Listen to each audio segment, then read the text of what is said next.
Good morning, good afternoon, and good evening, everyone, and welcome to Engaging Youth for Gender Just Climate Action, an event on the occasion of the 2024 ECOSOC Youth Forum.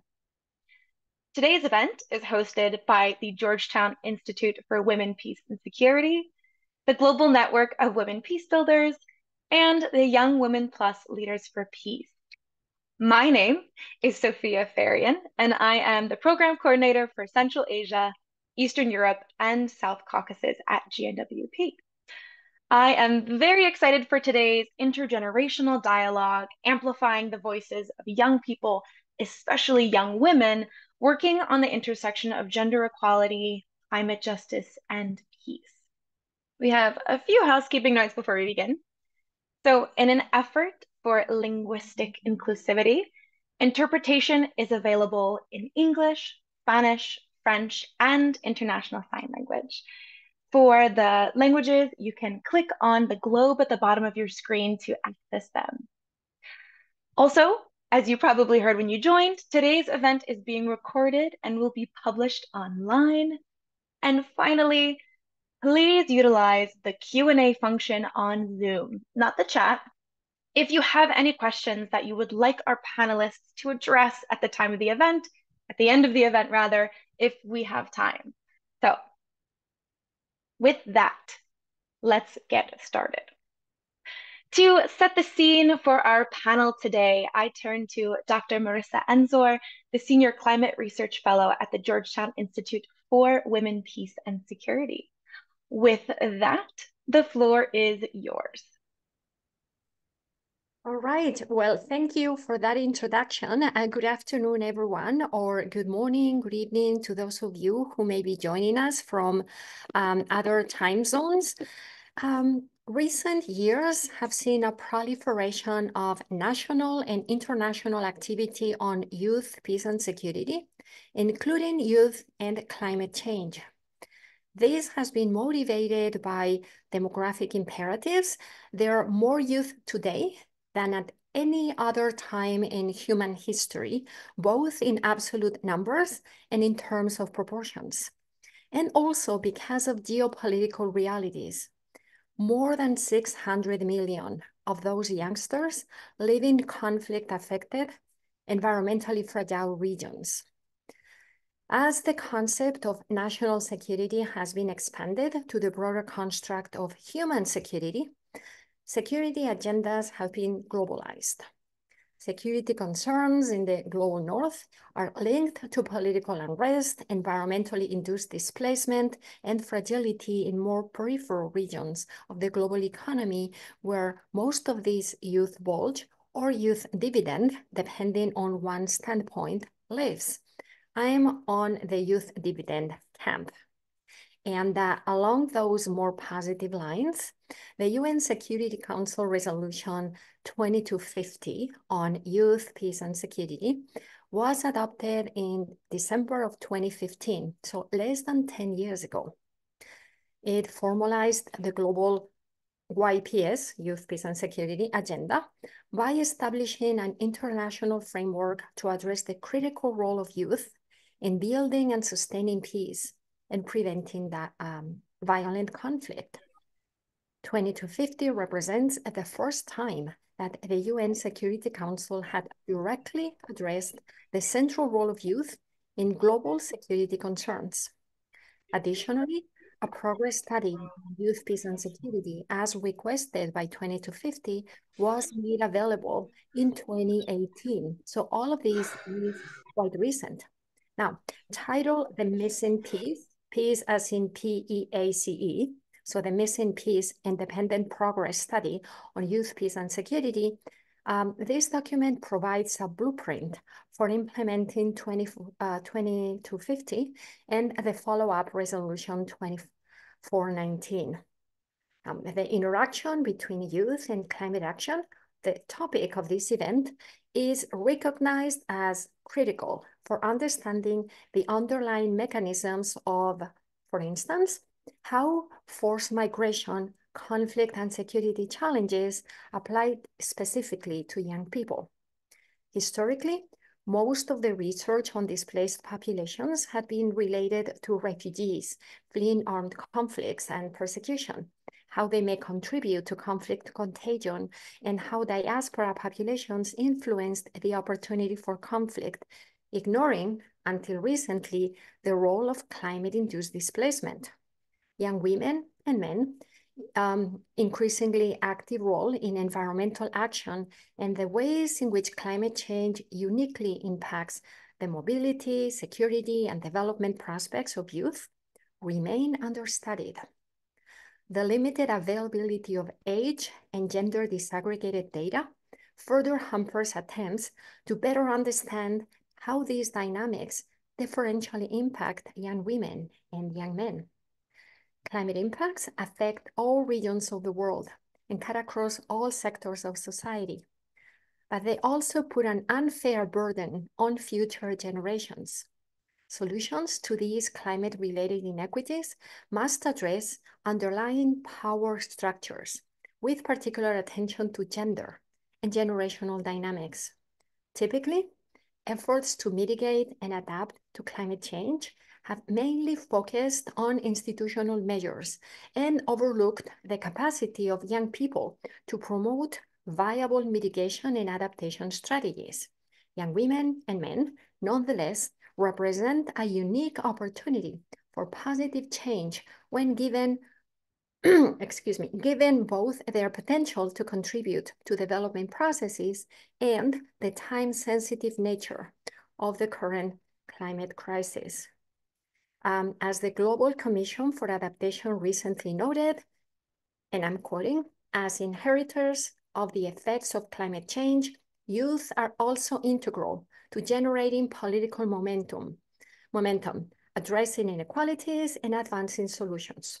So it is a great pleasure for me to have been invited to provide some brief introductory remarks for this panel composed of youth climate change activists who are going to illustrate how young people are indeed integral to generating solutions to the climate change crisis. So now I turn it over to you and look forward to hearing what my fellow panelists have to say.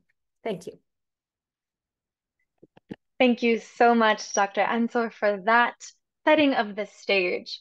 And now I am very excited to get started with our panel. So our panelists are a testament to the power and diversity of young women advocating at the intersection of gender equality and climate justice. And I'm thrilled to introduce our dynamic lineup. So with us today, we have Renata Cook Avarenga, apologies, Renata, who is the founder and director of Empodera Clima. We have Aishka Najub, who is the youth lead on feminist action for climate justice at UN Women and the Generation Equality Forum.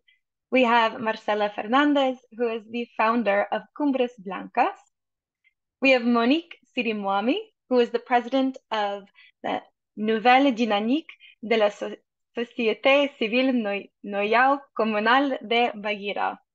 And we have Samantha Rampersad, who is the CARICOM Youth Ambassador for Trinidad and Tobago. So each of our panelists will have about 8 minutes to respond to some questions that I have. And I'm a bit of a strict timekeeper, so I will give you a bit of a wave when you have 1 minute left to wrap up your intervention. So if that sounds good, we'll start with Renata, if you are ready. So, as a passionate educator on gender and climate justice, what is the role of education in empowering young women and girls for climate action, and how does your organization, Empodera Clima, approach this? Thank you, Sophia, and hi, everyone. It's so great to be here, be with you all virtually. I'm joining from Chile today, so very excited to be in Latin America, where I'm from, and it's a lot of the work that we do at Empodera Clima. I have a couple of slides, but I promise they're not boring. I'll make it fun. I know it's the Youth Forum, but it's just to help illustrate a little bit of the work we're doing at Empodera and also the role of education, as Sophia just asked. So let me make this attempt to share my screen. Hopefully it works well. Let me put it in full screen. All right, I think it should be good, right? But please let me know if it's not working for anyone. But basically, I'm going to talk about this education aspect, but also tying it together with policy, because it's what I do. I did my undergraduate studies in international relations, and I've been going to the COPs. I've been very lucky to access this space. When I was 18, I got this random opportunity through a Brazilian NGO that was trying to bring more young Brazilians to these spaces. And I got a scholarship, and suddenly at 18, I was at COP. So I think I have a picture. Let's see if I can get it to show you all. Here you go. So this is me at COP21. No idea what I was doing, just truly trying to understand this space and what it means as a young Brazilian to occupy such an important space. And for those that don't know, COP is the UN Climate Conference. So it's basically this big, the biggest, I would say, forum that we have nowadays to discuss climate action in the policy side of things. And so I went there and I randomly got a chance to sit at the negotiations for gender. At the time, we had credentials from the Brazilian government to go. And so that's already a disparity that you see when young people are at these spaces. A lot of the times, even if you do get to go, it's very difficult to actually get to the negotiation space. And again, I was very lucky and privileged that my first experience had all these positive opportunities to access the decision-making space. But the reality was that accessing those spaces doesn't mean I had any influence. I was sitting on the floor just watching what was happening. And I'm just going to give you a very quick glimpse of what I saw. The Paris Agreement is the main document that we have that nowadays we're still talking about to implement climate action, to keep our average global temperature at 1.5 degrees Celsius. And in the preamble, this is where the language that we work on that's relevant to this event today is at. The gender equality, empowerment of women, intergenerational equity, climate justice, all of that is in the preamble. Preamble is basically the reiteration of values and it kind of explaining things that everyone agrees on. We reiterate this, we acknowledge this, but it's not really the operative part of an agreement. I know this is quite technical. I learned a lot about it doing Model United Nations for many years, but it's basically the same thing if you've ever done any of those exercises. And that's where it ended up being, which is not bad. But before that, when I was in the negotiations, this is where it was before. It was inside the action part of the agreement. The language on gender equality was really a policy item, which meant that every country that adopted this Paris Agreement, this resolution, would then have to bring it to their national spaces, which is pretty special. But the reality that I saw while at COP was that they actually took it out. A lot of countries raised their placards. They said, this is not really relevant to us. Gender equality and climate, why this doesn't make sense to my climate policy nationally, which is, of course, very alarming. And so I saw that very young. That was my first exposure. And it really alarmed me going back to Brazil and seeing, as Mary Robinson says, that it's a male world in a lot of these COPs. It's changing, luckily, right? COP21 was 8-9 years ago, so it's been a while. But, the priorities change depending on who gets to access these spaces. And it's the same for young people, right? What does it mean to have this plurality, this inclusion in the climate policy spaces? It changes things. I saw it firsthand while attending COP. And so just so you can get a glimpse of this in practice, women in COP delegations just last year at COP28 in Dubai, the number was about 34%, so about 1/3, which is not great, right? But 10 years ago, it was still 34%. It kind of jumps around a little bit between 30, 34, sometimes 20. It's not a great number, come on, right? It's the 28th COP. And if you look at the heads of delegation, that number is around 10 to 20%. So truly alarming to see that we still nowadays don't have this representation there. And I'm not even talking again about youth delegates, which is a whole different issue. It's very hard to get your word across and be taken seriously in this space. And this affects everything. This is one very important and alarming statistics, which is that 0.01% of all funding in the world, development assistance, supports projects that are addressing climate and women's rights at the same time.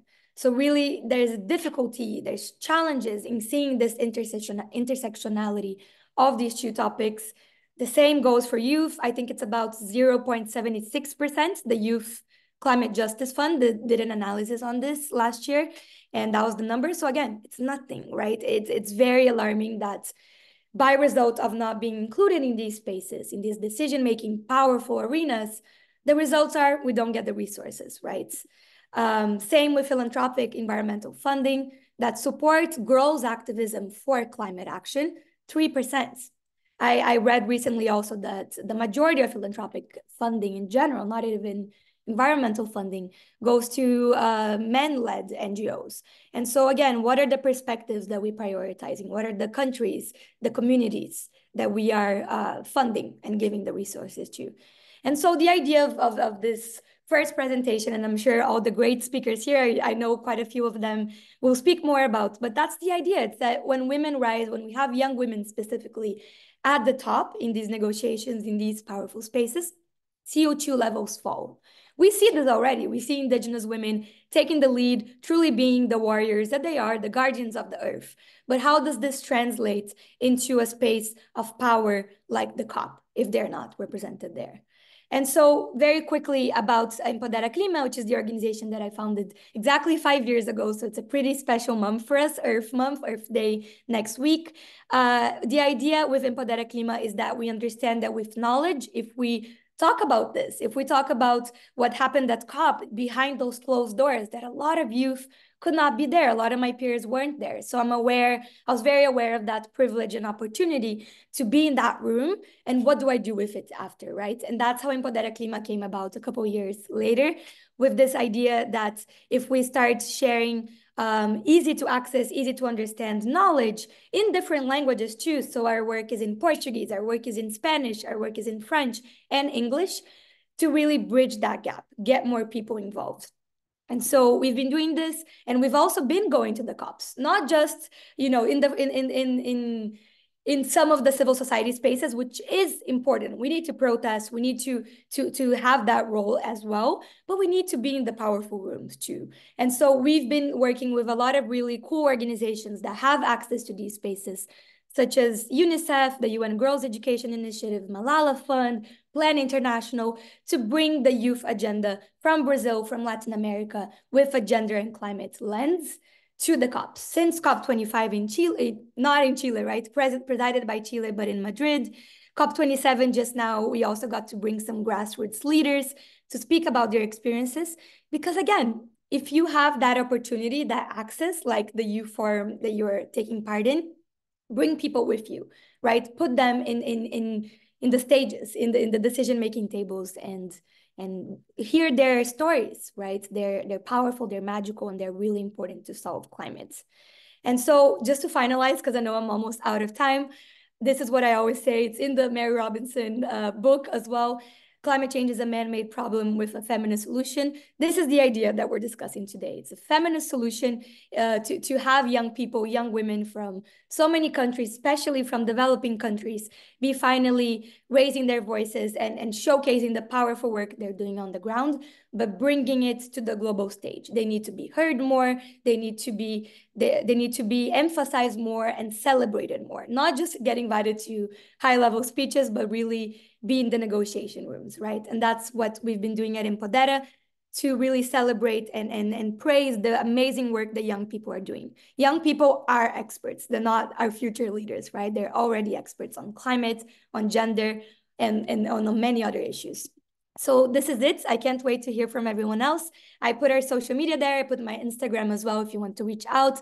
But please take a look, especially if you're from Latin America and the Caribbean, so you can get involved and know more about the gender and climate intersection. Thank you very much. Obrigada.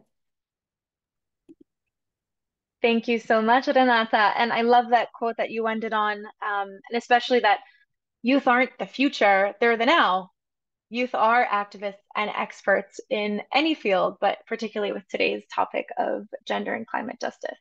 And with that, we move to our second panelist, Aishka.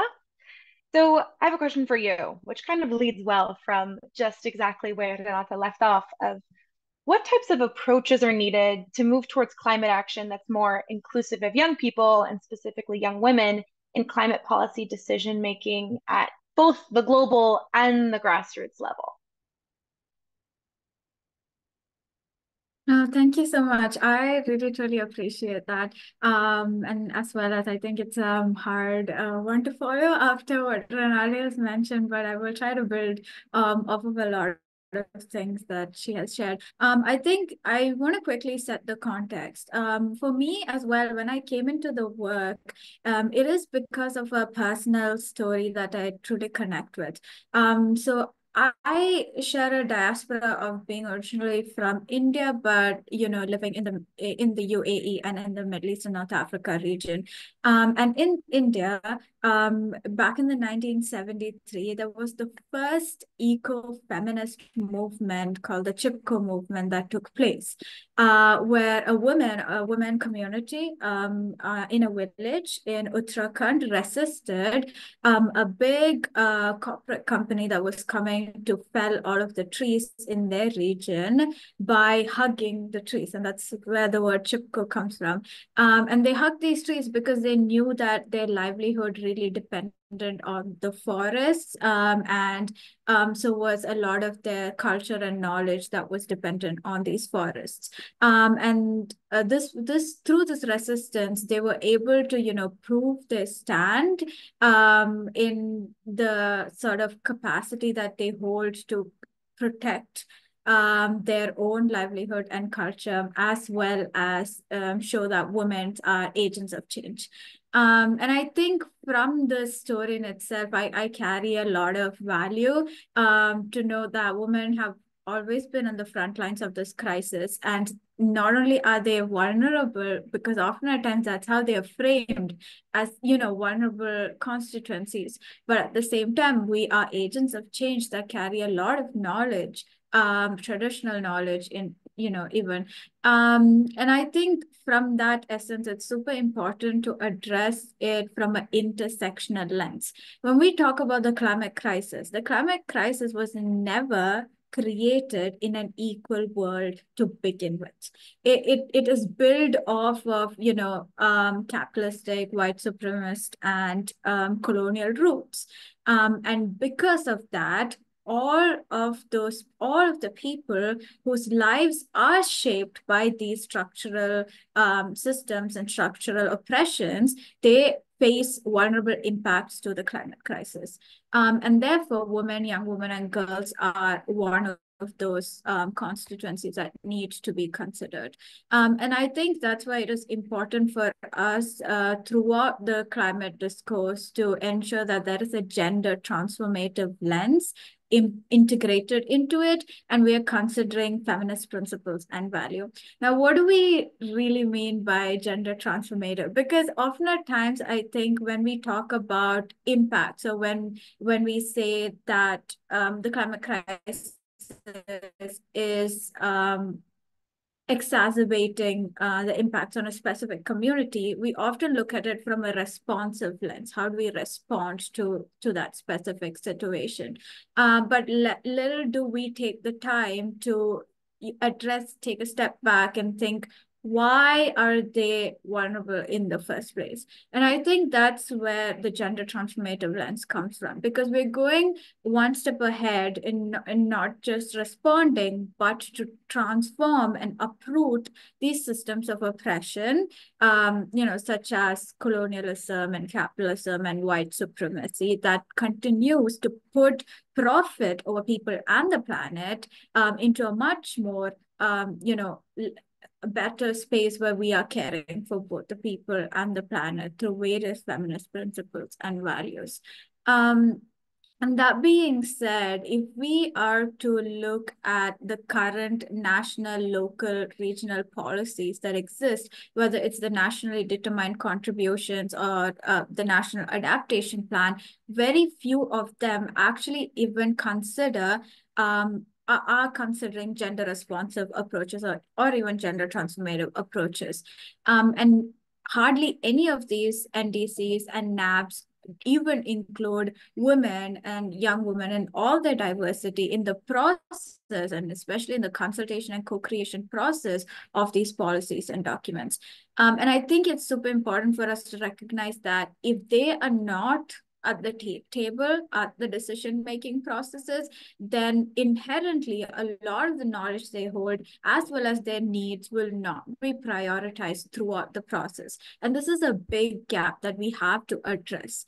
And another issue that I want to highlight, I think it was, brought up during Renate's presentation as well, is that there are solutions. Locally, women and young women and girls in all their diversity are championing day-to-day examples of combating various vulnerabilities of the climate crisis. Whether that is from, carrying land security, agriculture, to various care work that is often unrecognized and underpaid, technological and innovation capabilities, and so on. But only 0.01% of funding addresses both climate change and gender. And if we are to look at it from youth lens as well, only 0.75% of the global philanthropic, finance goes towards youth-led movements and collectives and projects. So I think there's a big gap in resourcing and funding. And when we talk to funders about this, they say that to fund projects directly into the grassroots is often a risk, because they have to provide various forms of flexible funding. They have to move a little bit of their structures around. But I don't think we have, if we do not fund these grassroots and local projects. I think the people who actually carry the risks are the women and young women in all their diversity, who are at the front lines of this crisis, and actively engaging across various systems of oppression and putting their bodies and minds at the front lines of it, and historically excluded from various decision-making processes. And that's why I really wanted to take the time to share two really incredible thing that I got to work on. And the first one is the Young Feminist Manifesto. I have a copy of it in front of me. And this Young Feminist Manifesto is a manifesto booklet that was created by several young people, girls, adolescents, women, and young women in all our diversity, who came together, who truly recognized that the practices need to have feminist values embedded into it, from co-ownership to co-creation to our full, effective, and meaningful participation across processes.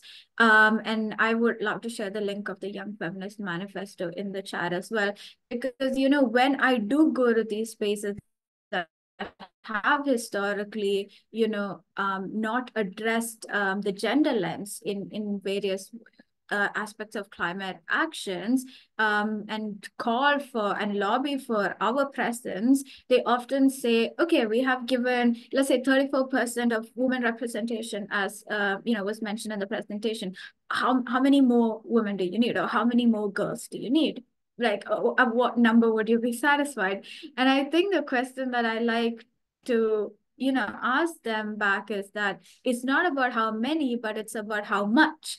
Because no matter the number, how much power do we get in being that space? And that is always compromised. We are never talking about the power, inherent power dynamics, and how do we redistribute power in such a way that young people are welcomed into the space, and they are provided the opportunity and platform to fully, use and showcase all of the knowledge that they carry.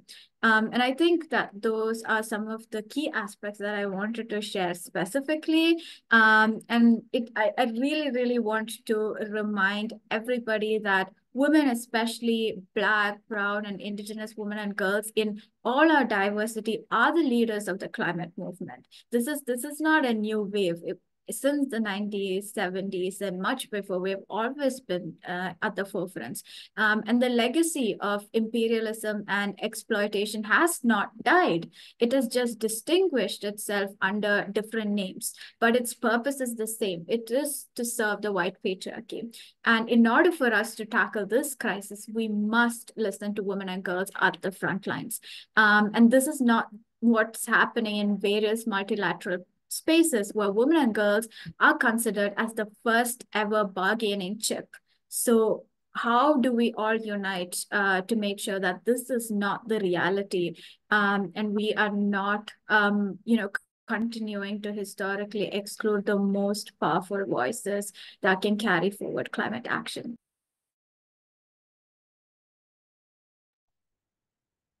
Aishka, thank you so much. I think your question, not how much, but how many, is so crucial to a lot of the discussions that we have of what does meaningful inclusion mean, right?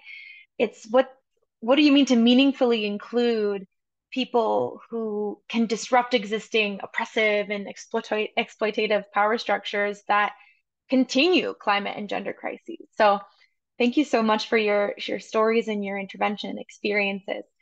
Before we move to our next wonderful panelist, I want to remind everyone that there is the Q&A function in the chat. So if there are things that resonate with you and you have a question, please do pop that in there so that we can bring them up at the end of the event. Wonderful. Okay, so moving right along, Marcela Fernandez, who's the founder of Cumbres Blancas, is joining us as well. And I have a question for you. So as an activist who's protecting the unique Paramos ecosystem in Colombia, how have you and your organization built an inclusive collective movement to advance effective climate interventions and, especially as part of post-conflict recovery? Thank you so much. Hello, everybody. I'm here in the Colombian territory. Behind me, we have the Paramo, and it's a unique ecosystem that only exists in 6 countries in the world. And we have the privilege to be Colombians and to protect it. So I'm gonna tell you a little bit about my story and how I started doing this work. It was really thanks to ignorance. I didn't know that Colombia, my country, had glaciers, and not only glaciers, but tropical glaciers, which are miracles. In this heat, in the tropics, we have mountains so high that can still have ice and have had ice for years and years and years. But most Colombians, like me 6 years ago, we don't know that they exist, and we don't know that they are melting. So in less than 25 years, our Colombian glaciers won't be here with us. And in that moment, I realized that I really wanted to take action and to transform that ignorance and potential frustration of learning that something was going to disappear when I just find out that they exist. So glaciers guided my path, and we've been expanding and taking action into different countries as well that share the same problematic. And I think that, connecting it to your answer, the way that inclusivity has shaped our organization is that most of it has been done by volunteer work. But I wouldn't say it's just a volunteer. It's somebody that is following a call, that is sensing that nature is calling them. It can sound weird, but I think we all have the capacity to hear nature's voice. And for me, it was glaciers. And then, of course, the Paramo, the ecosystem that I was telling you, the one that is behind us, is interconnected with the glaciers. So nature has teach us how to work in integrity, in a holistic way, interdependent, because we are all connected. The reason why a glacier has snow is because there is a whole ecosystem below producing fog that will eventually be transformed into snow. So this is the example of teamwork. And I believe that what we have found is that some of us have more capacity to sense this call. And I think women, we have the capacity to contemplate, we have the capacity to use compassion, to take care. We are at the end, what we are all trying to do is to take care of nature in the best way we can. Some of us are designing laws. Some people are designing laws, participating in negotiations, as we heard. Some are grassroots movements. Some are the guardians of the territory. But this is how nature has been teaching us to work in collaboration. And I believe it is important to learn from each other. And this is something that is also creating inclusivity, the capacity to listen, to understand that we can do things better and more aligned. So yeah, I just wanted to spread this voice of trying to tune in with our own true nature, and there inside we will be able to hear that true call. And when we find other people that are also following that path, then we all become part of a family, of a big family, and we create a healthy movement that is more collaborative and less competitive, because nature teaches us how to not compete. And I think we women have the capacity to be warriors, but it's this type of fight that is from love, out of love, right? Including every form and including every message, even if sometimes we don't understand. So nothing here from the mountains of Colombia. I hope we can stay connected and that we can remind ourselves that it is always through love that we can achieve those bigger causes that sometimes seem far and impossible to achieve. Always seeing it with the lens of love allow us to transform that dream into a reality. Thank you so much, Marcela. Thank you. And it's so wonderful seeing your background right behind you. It really brings your story right into the Zoom that we're all in. And I agree that fighting with love is like a peaceful act, even though it seems like a violent word. I think leading with that is something that I see all of you doing just in this past few minutes we've been together. So thank you so much for that. Now, let's move to Monique Sirimwami, who is also with us. And I have a question for you.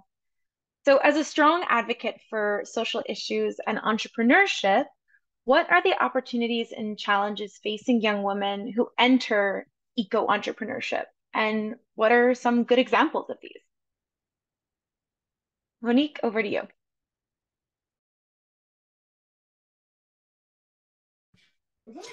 Merci beaucoup pour la parole m'accordée. Comme opportunité, nous avons aujourd'hui les femmes qui ont pris une prise de conscience croissante de l'importance de la durabilité et de la responsabilité environnementale. Cela crée une demande sur le marché. Beaucoup de gens ne préfèrent plus acheter des produits polluants, préfèrent beaucoup plus utiliser des produits qui sont écologiques, et cela crée en tout cas une demande.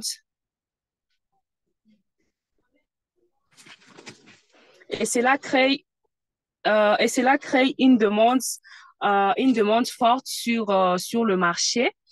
Et maintenant, il y a aussi la possibilité de s'engager dans le domaine innovant. Donc, quand on est entrepreneur et on se lance dans dans le domaine écologique, en tout cas, il y a opportunité aussi d'apporter un plus d'innovation.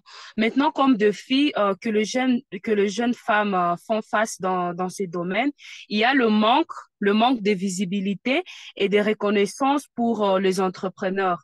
Beaucoup de femmes, en tout cas, leurs actions font des actions qui ne sont pas visibles. Comme ici dans la province du Sud-Kivu, il y a des femmes qui se lancent, en tout cas beaucoup de femmes qui se lancent dans l'entrepreneuriat écologique, mais dont leurs actions ne sont pas visibles sur le monde entier. En tout cas, les femmes font du merveilleux travail, mais elles ne sont pas reconnues au niveau mondial. Leurs actions se limitent seulement au niveau local.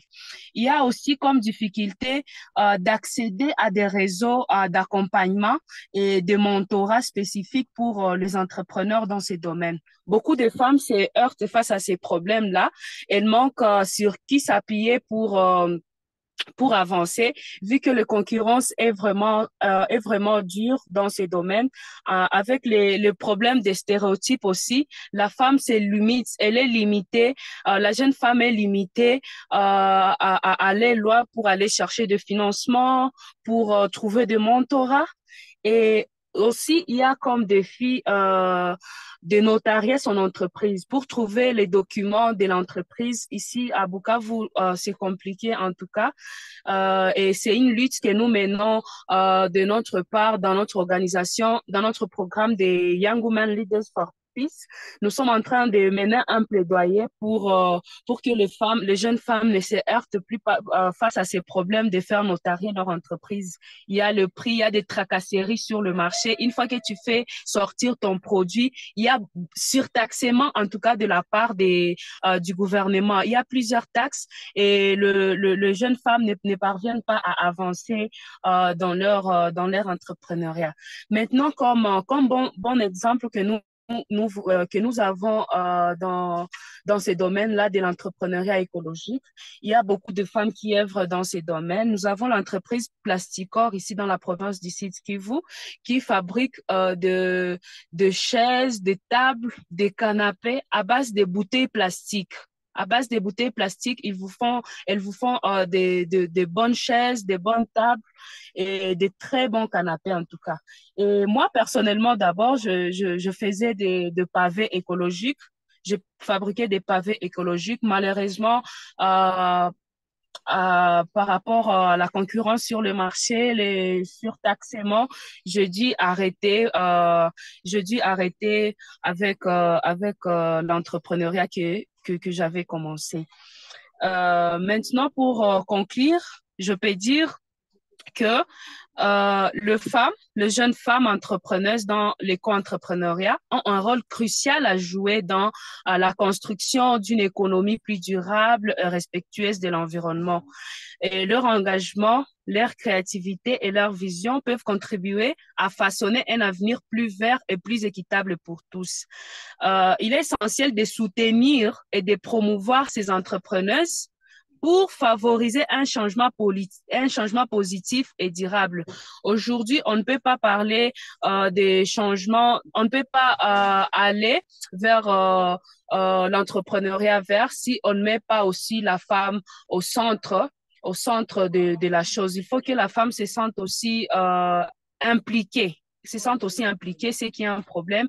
On a toujours tendance à mettre la femme à côté et c'est important de soutenir les initiatives des femmes, de soutenir les jeunes femmes qui œuvrent dans ces domaines-là afin de porter haut cette lutte et ces cas de changements climatiques dont le monde fait face. Merci beaucoup.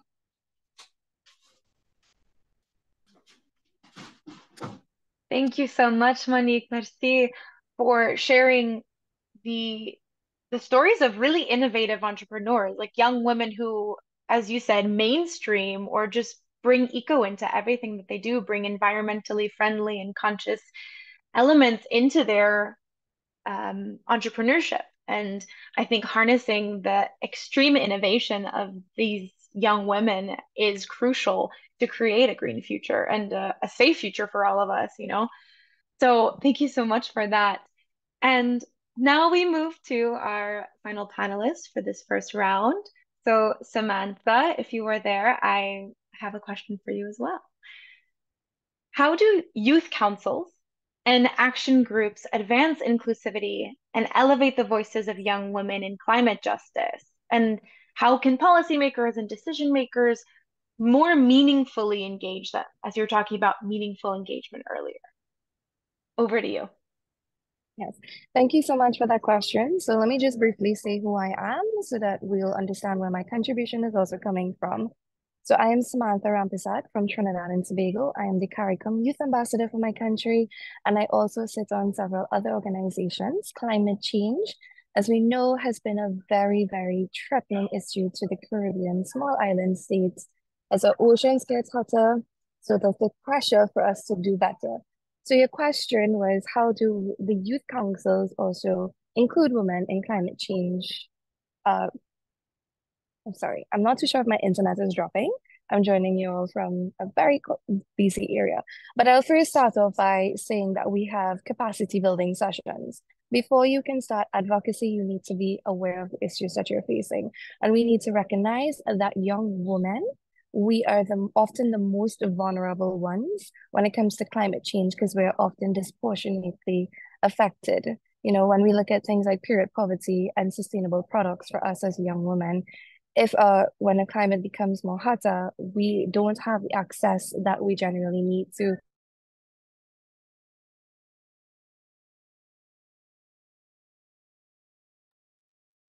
Oops, Samantha, I think we lost you for a bit. Let's see if you join back.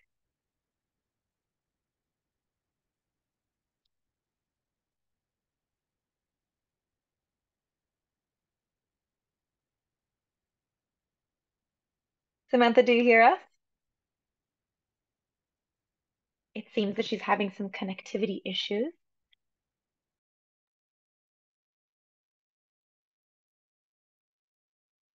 So while we're waiting for Samantha to come back, what we can do is move to, I think, a final situation, a final question to some of our panelists before we move into the broader Q&A. And when Samantha comes up, and if I don't see her, please someone give me a wave so that I can give the mic back to her.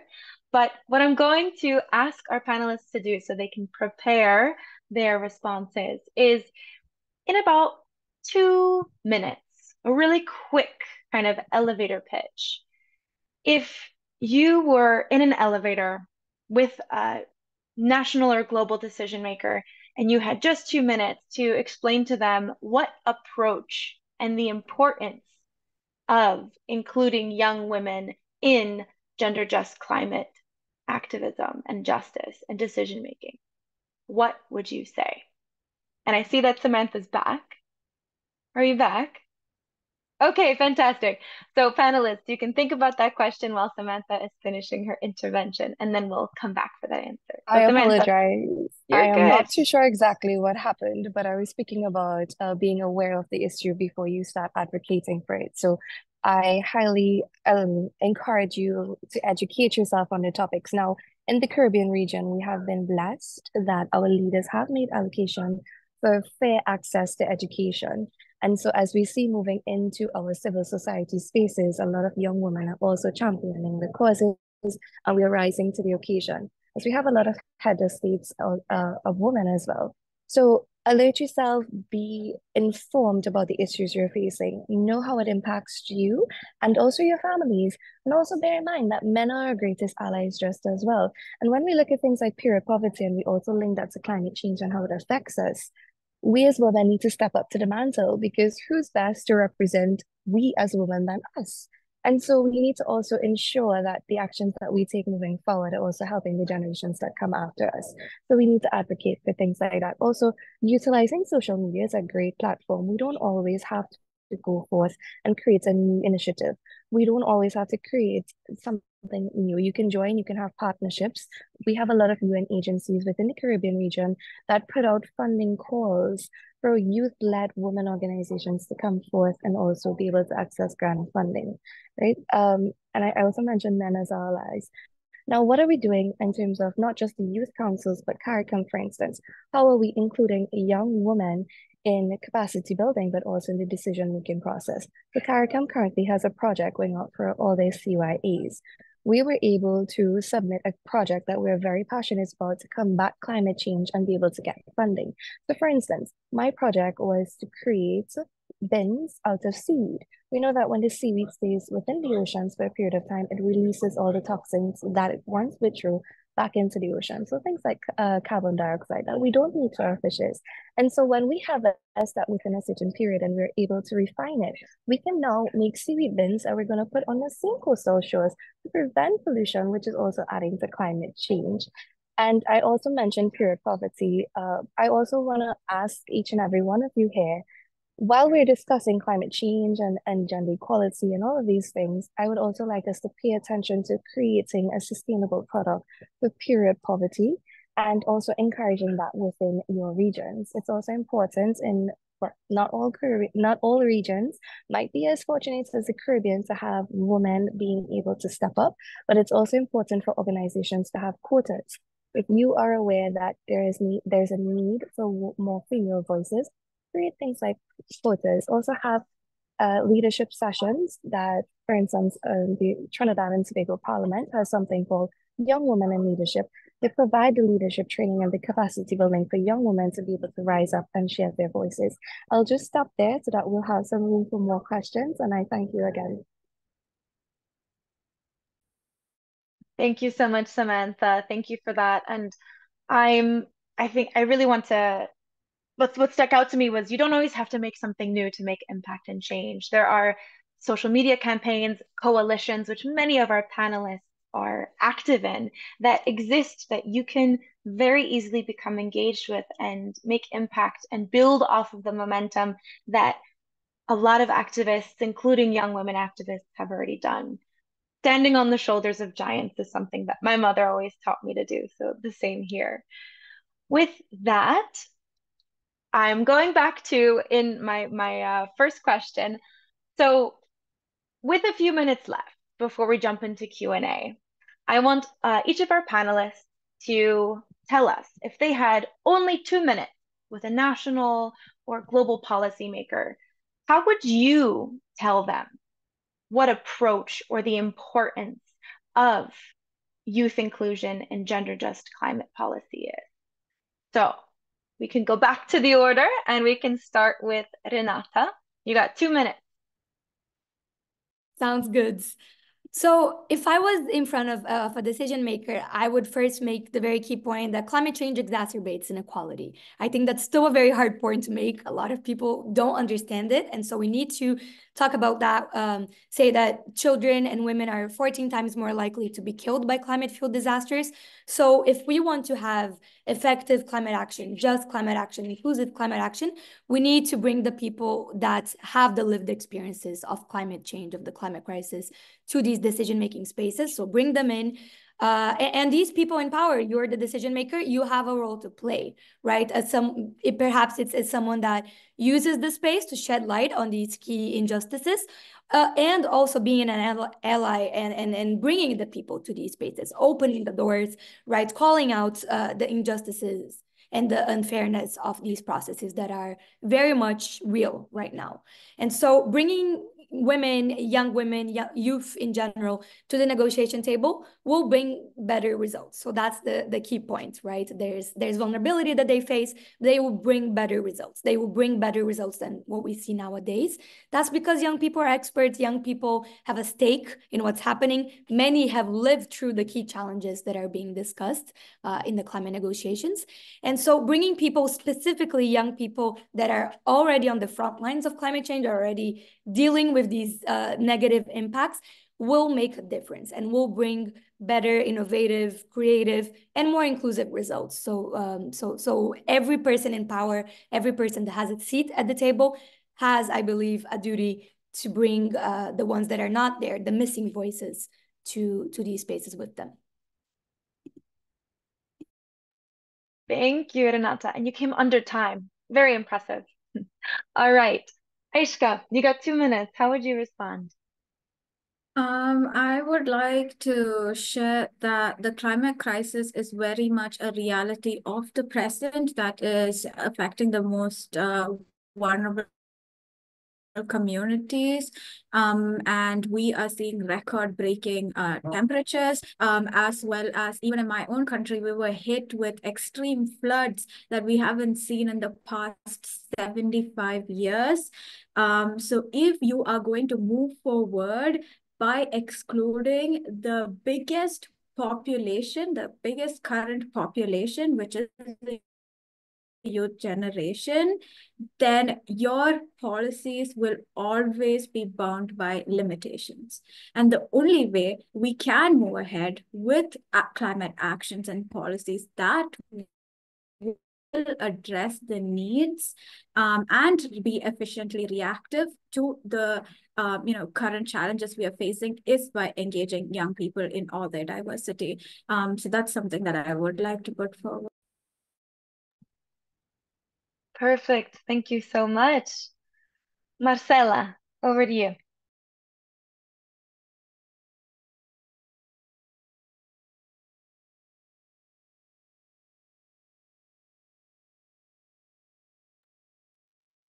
Marcela, are you still with us?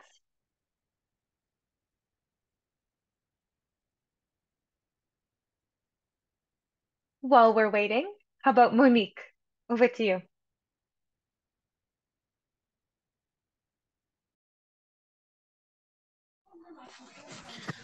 C'est que moi, je peux dire par là, le jeune et les jeunes femmes sont beaucoup plus touchés par le cas des changements climatiques parce que, premièrement, nous sommes majoritaires. Et pour que cela parvienne jusqu'à bout, comme nous sommes le première victime, nous sommes beaucoup plus touchés. Pour que nous parvenons à résoudre ces problèmes, il est temps qu'on nous implique dans la chose afin de voir ce que nous pouvons aussi apporter comme solution. Comme dans notre province, en tout cas, nous faisons face à beaucoup d'inondations aujourd'hui. Problèmes d'inondation, de catastrophes naturelles, problèmes les températures augmentent. Nous faisons face donc à plusieurs périodes de sécheresse, précipitations, et nous sommes beaucoup plus touchés. Donc, nous, femmes et jeunes, nous sommes beaucoup plus touchés. Alors, si le gouvernement, les autorités nous approchent et voir ce que nous avons à proposer comme action, comme piste et des solutions, je suis sûre que nous pouvons arriver à des bons résultats. Donc, la solution, c'est impliquer les jeunes et prendre en compte de leurs desiderata. Puisque pour la plupart des fois, les autorités ne font que consulter le jeune, consulter les femmes, mais jamais ils ne prennent en compte ce que nous proposons comme action, comme solution. Voilà, c'est ce que je peux dire.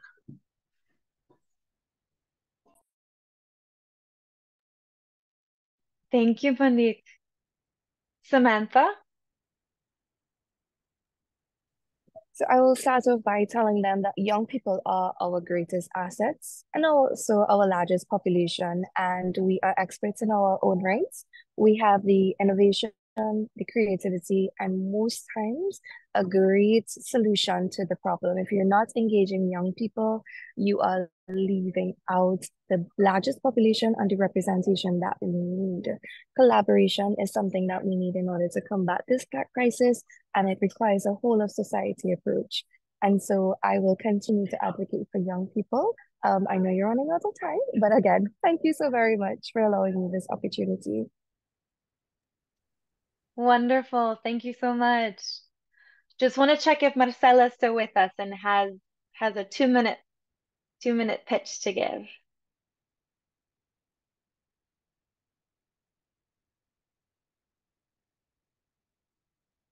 All right. Well, with that, we have now concluded our panel and are moving into our question and answer section. We have a number of questions that were put in the chat. Please do continue adding questions. And we also have some questions that were submitted ahead of time. So with that, I'm going to ask some of these, and whoever on the panel feels they have an answer and would like to speak on it, please just go ahead and answer. So here is the first one. So women in remote areas are often the most affected by the effects of climate change. So how do their voices, if at all, are they involved in practical solutions to the problem and to decision making? So I think a specific question on women who come from rural areas or remote areas. If anyone has a response, please go ahead.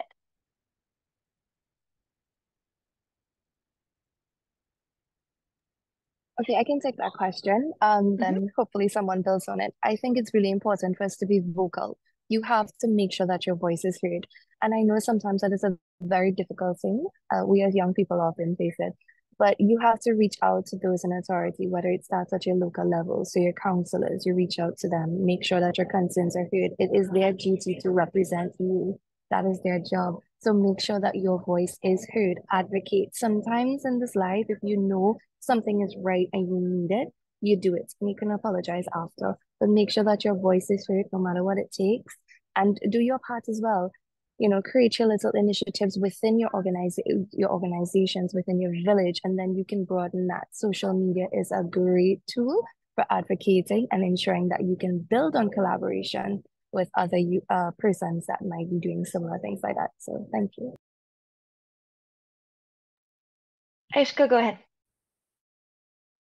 I just quickly wanted to add on to that. I think often at times we give too much legitimacy to multilateral spaces such as COP and the Commission on the Status of Women. And yes, they do carry a lot of the weight, but we cannot go without recognizing that at the end of the day, the real work is carried out in the movements, in the collectives that exist at the grassroots level in local communities led by rural women. So if any of the work is excluding them. Now, we're not even talking about consultation. We're talking about the programs and activities and policies being co-owned by these feminist collectives and women and young women who are from the rural communities and the grassroots level, because it's their day-to-day reality that needs to be translated into policies. Because if not, then who is the policy for? Who are we creating it for? That's the approach that we need to take into not just consultation, but co-ownership and co-creation.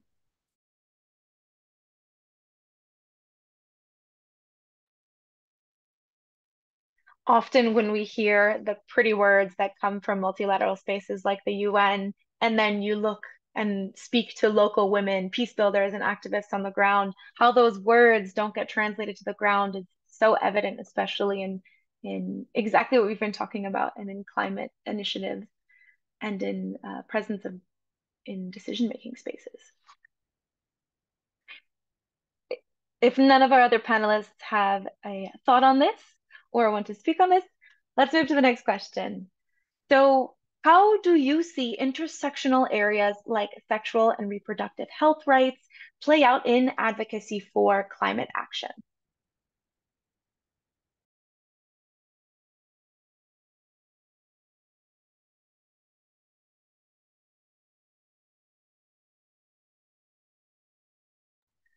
All right, I guess I can start.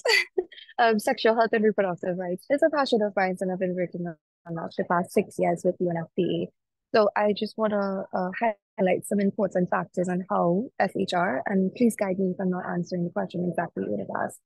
It's very important when it comes to climate change because, as you know, natural disasters can affect our ability to deliver the services that we need. If we have natural disasters blocking pathways, our healthcare systems also in some instances are affected, so we're not able to adequately provide effective and efficient services to things like contraception, persons that might need medical support in terms of STDs. Aside from that, delivering, again, period care products to persons, those access might be disrupted as well.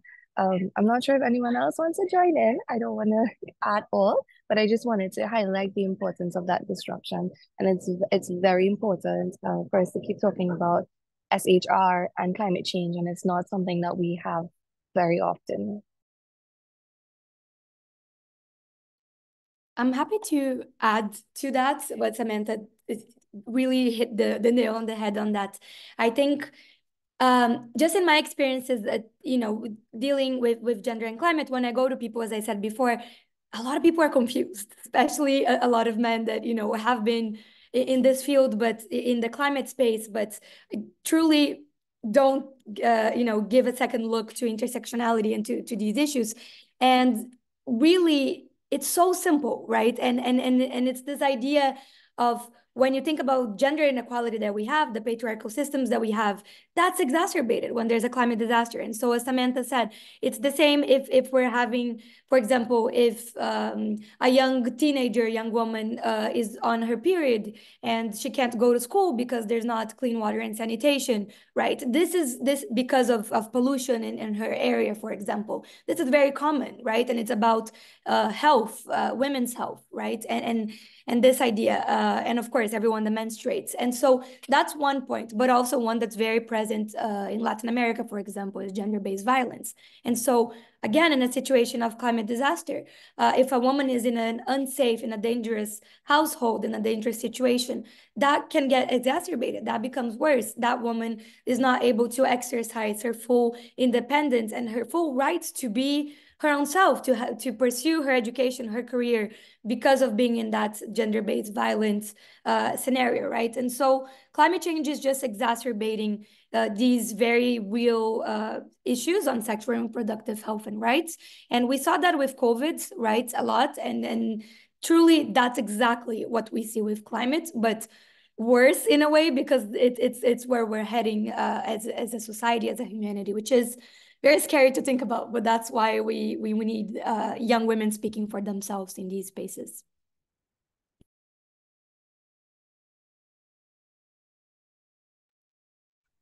Thank you, Samantha and Renata.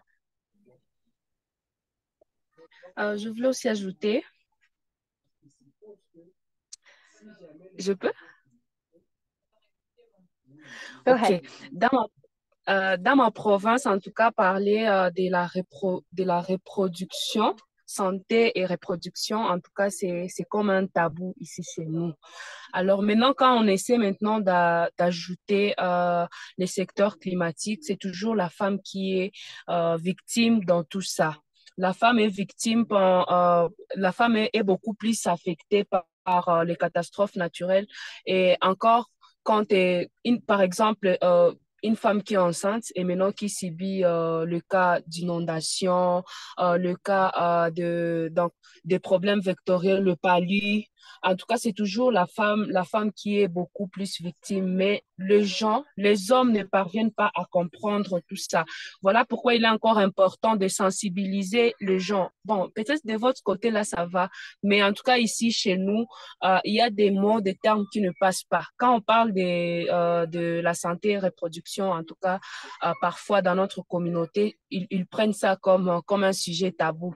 C'est important, en tout cas, de sensibiliser encore une fois la population sur différentes questions, différents thèmes comme celui-ci, et montrer encore une fois aux hommes son impact, maintenant l'impact de ça sur la femme. Et quand ça implique le secteur climatique, ça devient encore une fois un peu plus dangereux.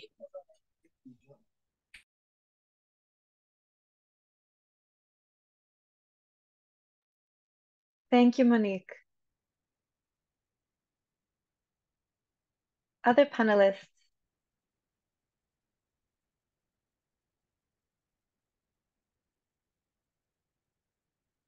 All right. Another question that we have received is on how is the extreme right rise in Latin America influencing the climate movement, and how can youth be safe in speaking up? And I think this question also can apply, to many other contexts where we see a rise in extremism and the extreme right. Anybody have thoughts on this? I'm happy to jump in, but I'd love to hear from other regions too, and what that's been like. But I think in Brazil, we've definitely experienced our fair share of dealing with the extreme right as youth activists in the climate space, and how hard that's been. Truly, if you remember that first slide that I showed you on COP21, when we had the government support and went to COP, and the COPs after that were very hard. Like, truly, we could not talk to the government. We were not welcome. And there was even situations of wiretaps in the civil society spaces for Brazilian youth. And to clarify too, I'm in this space, but I'm not on the front lines of climate change, right? There's Amazonian and indigenous youth who are doing powerful work on that, and they, I think, first and foremost, have witnessed the impacts of the extreme right in directly their activism and their safety and their livelihoods. Brazil is one of, if not the most, depending on the year, one of the most unsafe countries for environmental defenders. And that gets even worse when these some of the extreme rights agendas of illegal mining and deforestation comes into clash with climate justice and environmental defenders, right? And so that's a really serious issue that has been going on. It has gotten better, but it hasn't stopped. There's still a lot of people endangered as a result, which is very unfortunate. But I think that's why it's so important to find these allies. If not in your government, if you don't have that, finding the international allies that you can rely on and the protection measures that you can have to keep doing your activism, because I think it's unacceptable, right? That you can't speak out about the issues that are directly affecting your community and territory, and fear for your life after. And so these are very important things. And just one last comment, because I saw a question that was on the add women and stir, and then that not being the right way to go about it, right? And it's exactly that. It's not just about including diverse groups into these spaces. Like, yes, you can put one woman as CFO, CEO, whatever, in companies. That doesn't solve the issue. That's why I said at the end, you need feminist solutions, right? Because it's not only about having that inclusion, but you need diverse, Aishka was saying, gender transformative policies, right? It's not enough to just have a woman in power. You need allies, women, or whoever else to advocate for feminist solutions and for policies that go way beyond that representation, but impact the long term of the policy inclusion. But I've talked too long. I would love to hear from anyone else on their perspectives.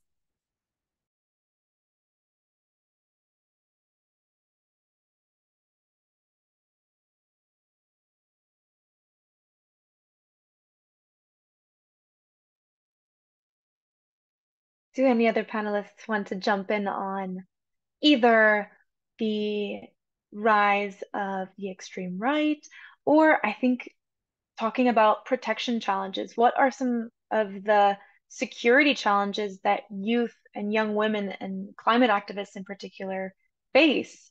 And go ahead, Aishka.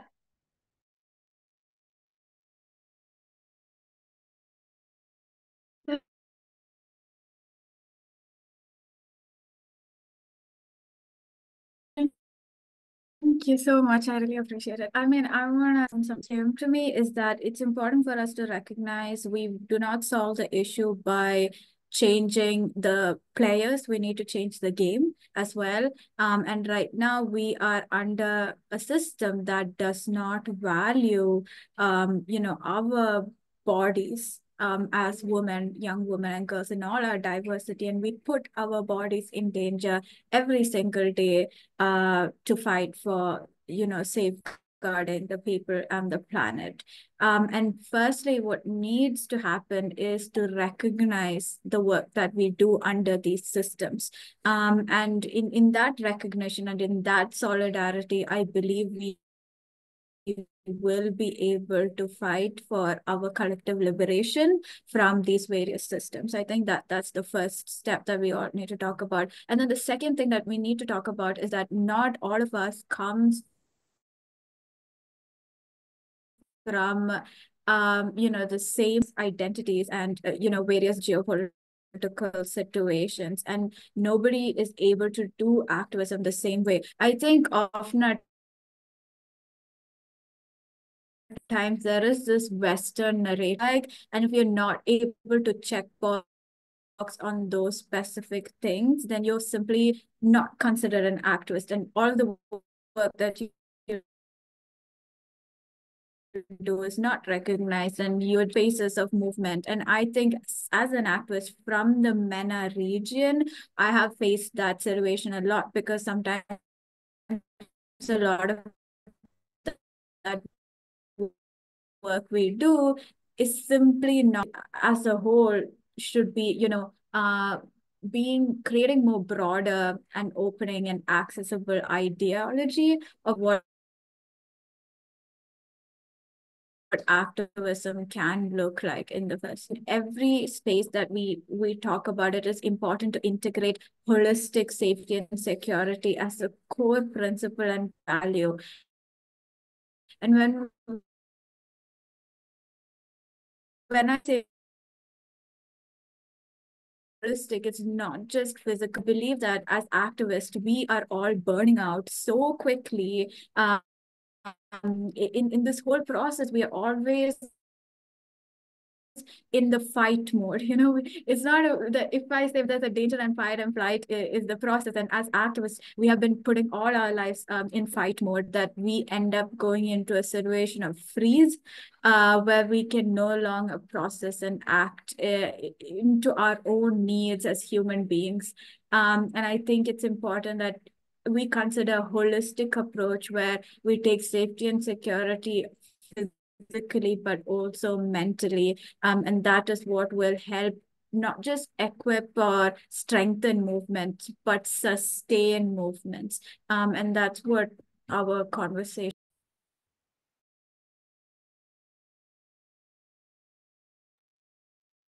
Thank you, Aishka.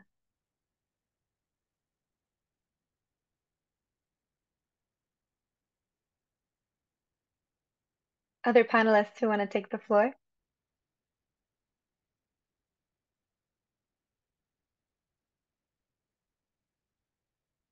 All right, let's move to one more question. So, how can the approach or drive for more women-led climate action be sustained, particularly in highly cultural and religious contexts?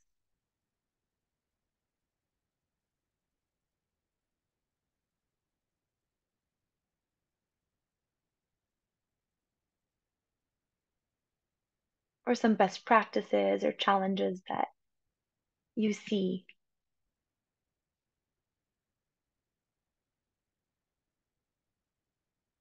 Go ahead.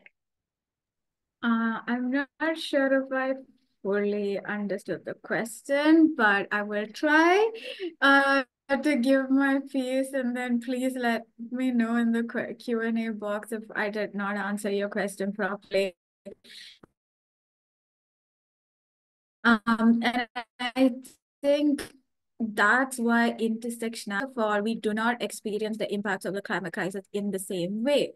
And neither will we be able to react and respond to the climate crisis in the same way. Our different identities, which also includes our cultural practices, shapes a lot of our own being. And I think when movements are not intersectional, then they leave a large chunk of people, groups, who do not feel represented in their own cultural and religious practices. And I think we need to create spaces that are more safe and welcoming and respectful of people's different, cultural and traditional practices. And one thing I learned is that when we talk about in a colonial academic way, often at times what is talked about is conservation, and we need to conserve the biodiversity. But if I go back to my community in India, who is an Adivasi people, and I said conserve nature, they would look at me weird, because they're like, we do not even use the term conserve. We live with the nature. If we say conserve, then we're imposing the ideology that we are more powerful or in a hierarchy than the nature around us. We are co-inhabitants. So we're not conserving anything. And another example would be, brought up in as a person of color and brought up in my own household. I would say that my grandmother is a zero waste champion, just because a lot of our cultural practice that we have incorporated practices of reusing and making sure that everything nothing is turned into waste, you know. And the smallest example I can give is I'm originally from Kerala, where we take coconut, which is a really important fruit. And my grandmother uses every single part of that coconut in various things. Like the first part is used to make ropes, and the inner part is used in food, and then it's used in oil. Like everything is used up. And then now there is like modern sustainability and academia that talks about it as, you know, zero waste and sustainable practices, when some of our cultures have inherently been built around it. And so that's the whole process of addressing it through intersectionality and decolonizing.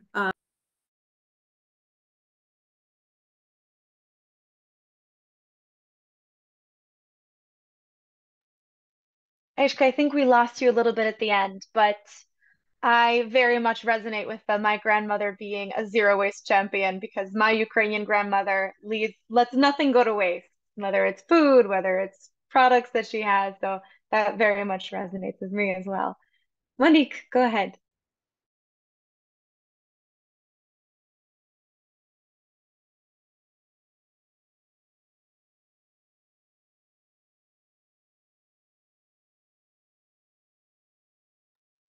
Monique, are you there? Okay, go ahead. Merci beaucoup pour la parole. Ce que je peux dire, oui, je suis là, je vous suis. Vous me captez? OK. Maintenant, comme vous avez posé la question de savoir comment soutenir l'action des femmes dans les changements climatiques, y compris les religions. Bien sûr, nous venons tous des différentes religions, mais dans ma province, en tout cas, il y a certaines notions qui ne sont pas encore adaptées dans notre milieu, notamment notion de gestion de déchets. Nous jetons des déchets par-ci, par-là. En tout cas, notre province, elle est sale, si je peux dire ça, parce que les gens n'ont pas certaines notions comme n'ont pas certaines notions environnementales. Alors, pour lutter contre cela, il faut soutenir les actions de différentes organisations. Il y a certaines organisations qui se lancent dans le domaine de la gestion des déchets, dans le domaine de l'assainissement. Il y a des plaidoyers même que nous faisons aux autorités pour mener la campagne de la ville propre. Donc, Bukavu, ville propre, zéro déchet.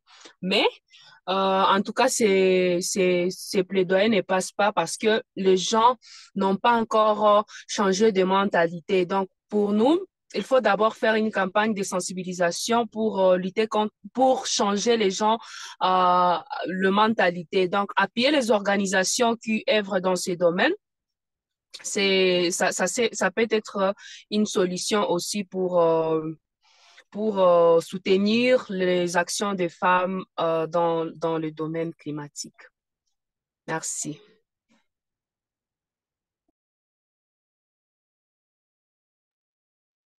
Monique, thank you so much. And with that, we come to the close of our event today.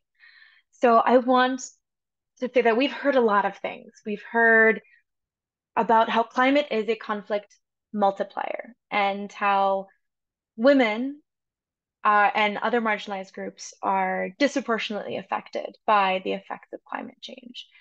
We also heard about the need to recognize activists and opening up what the accepted global definition of activism is, in especially the scope of gender and youth inclusion in climate justice. And that all of the approaches are locally driven, localized approaches, inclusive, feminist, intersectional, intergenerational, and that we ensure and we collectively come together to create a space of holistic security for activists working in this space and fighting with love, as Marcela said. So I want to pause and just at the end say that we often feel as young people that large advocacy spaces aren't made for us, for young people, for young women, for grassroots activists. But that's just not true. I mean, they're not made for us, but that doesn't mean that we shouldn't be in them and fighting and absolutely advocating for those of us and those who cannot be in those spaces. And there's many ways that we've discussed on how to get engaged. So whether it is using coalitions, joining coalitions, connecting with our panelists, seeing what their organizations are doing. And with that, I think that this call to action is an important and good way to end. And so I want to thank Renata, Aishka, Marcela, Monique, and Samantha for your experiences, for your work, and for sharing this time with us. Also wanting to thank the Georgetown Institute for Women, Peace, and Security, the Global Network of Women Peacebuilders, and the Young Women Plus Leaders for Peace for hosting this event today. With that, I thank you and have a wonderful rest of your days. This is the official end of our event.